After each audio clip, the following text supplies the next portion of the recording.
আব্বা আমার উপরে উঠে এমা করে ফাল পারছে। বড় মানুষের তাহানি ফাঁক হয় না কোনোদিন কোন নাগে, আমার 4 বছরের শিশুরিয়া তাহানি ফাঁক হয়ে গেছে। তোরে তালাক দেবো, তোর মায়ের করবো, বোনের করবো, তোর মেয়ের করবো। স্বামী আপনার মেয়েকে করছে।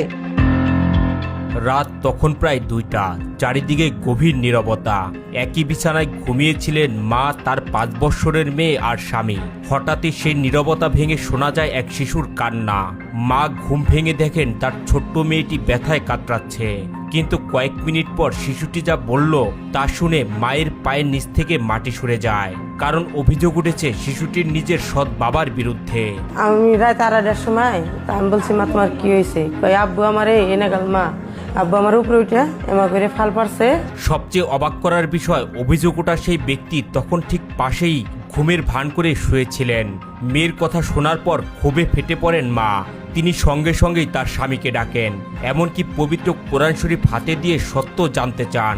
তাহলে তারপরে মেয়ে ধরছি, ধৈরা বলছি মেয়ের একটু করে, তারপর বলছি যে কোরআন শিবটা ধরে কথাটা বলো। আমার স্বামী ঘুমের ভাঙ ধরছে, আমি কিছু উঠো, কোরআন শিবটা ধরো। তো দৈরা কথাটা বলো যে আমার মেয়ে সত্য না তুমি সত্য নাকি জিনপুরি সত্য। আমি এটার জন্য কাছে তাহলে আমার স্বামী বলতে জিনপুরি ধরে বাকি তোরে নিয়ে আমি খাবো না, তোরে তালাক দেবো, তোর মায়ের করবো, বোনের করবো, তোর মেয়ের করবো। এই নারীর অভিযোগ সত্য স্বীকার তো দূরের কথা, বরং আক্রমণাত্মক হয়ে ওঠেন মতি ব্যাপারী। এই নারী বলেন তাকে মারধর করা হয়, গালাগাল করা হয়, এমনকি ঘর থেকে বের করে দেওয়ার চেষ্টাও করা হয়। ঘরের ভেতর তখন এক ভয়ঙ্কর পরিস্থিতি। আমার বাচ্চার সাথে যখন হইলো তখন কি আমি সুস্থ ছিলাম? আমি পাগল হয়ে গেছি। শুরু হয় রক্তক্ষরণ। একজন মা তখন কিছু না ভেবেই মেয়েকে নিয়ে যায় দ্রুত হাসপাতালে। তবে এখানেই শেষ নয়। এই নারীর অভিযোগ এটাই প্রথম নয়, এর আগেও নাকি তার মেয়ের উপর এমন পাশবিক নির্যাতন চালানো হয়েছিল। কিন্তু অপরে যে মেয়েটার হাতে একবার ছাড়া 3বার করছে। বড় মানুষের তাহানি ফাঁক হয় না কোনোদিন কোন নাগে, আমার 4 বছরের শিশুরিয়া তাহানি ফাঁক হয়ে গেছে। মেয়ে ভালো করে আমি কেবল 2 মাস ধরে বসি, আবার ওই ক্ষতি করলো।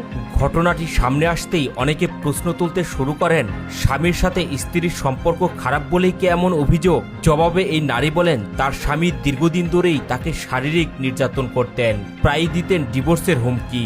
কিন্তু প্রশ্ন হচ্ছে, স্বামী স্ত্রীর দ্বন্দ্ব যাই থাকুক, একটি 5 বছরের শিশুকে নিয়ে এমন অভিযোগ কি কোনো মা অকারণেই তুলবেন? আমার একটা প্রশ্নের উত্তর দিবেন।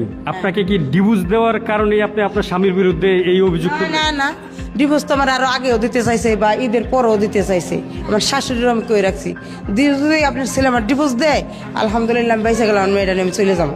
আসলে কি আপনার এই স্বামী আপনার মেয়েকে করছে 100% শিওরও করছে। শেষ পর্যন্ত নিজের সন্তানের ন্যায় বিচারের আশায় আইনের দ্বারস্থ হন এই নারী। তিনি চান তার মেয়ের সঙ্গে যা হয়েছে তার সঠিক বিচার হোক।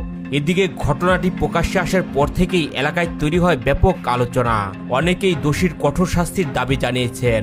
আমি অনেক সহযোগের মধ্যে আমি পুলিশের কাছে আমি অনেক সহযোগিতাও চাইছি। একটি শিশু পৃথিবীতে সবচেয়ে বিশ্বাস করে তার পরিবারকে, তার বাবা মাকে। আর সেই বিশ্বাস যদি ভেঙে যায় তাহলে সেই ক্ষত হয়তো থেকে যায় সারা জীবন। এই ঘটনার সত্যতা তদন্তের মাধ্যমে বেরিয়ে আসুক, এটাই সবার প্রত্যাশা। আর যদি অভিযোগ প্রমাণিত হয় তাহলে যেন এমন বিচার হয় যাতে আর কোনো শিশুকে এমন অন্ধকারের মুখোমুখি হতে না হয়। ভিডিও